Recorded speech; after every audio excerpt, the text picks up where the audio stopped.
ang Richard Gomez. Ayun pala si Ninang Richard, dito ba? Ninang Richard.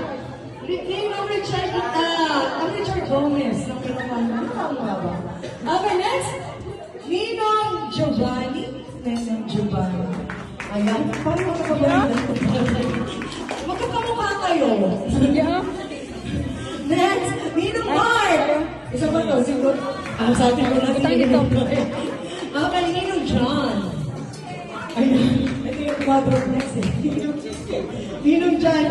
Ninong Rodan? Rodan? Roldan. Roldan. Si Ninong Roldan, absent?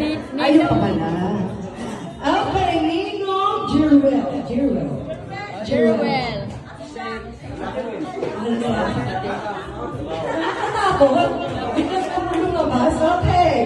Ninong Alan. Alan. Ninong Alan. Ninong Jose. Jose.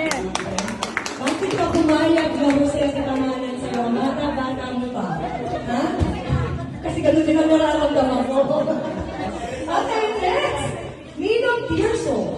Tirso. Hindi pumapayag mo ba ako sa mga koryo? Ninong Renz. Nasaan ang Ninong Renz? Ay, wala mo. Ay, wala.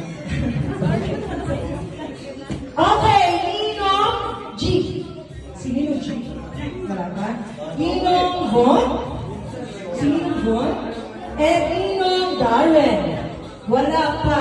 Wala pa si Ninong Darren. So, 13 din po sana kayo, pero ang nakarating ay 5, 6, 7, 8, 8.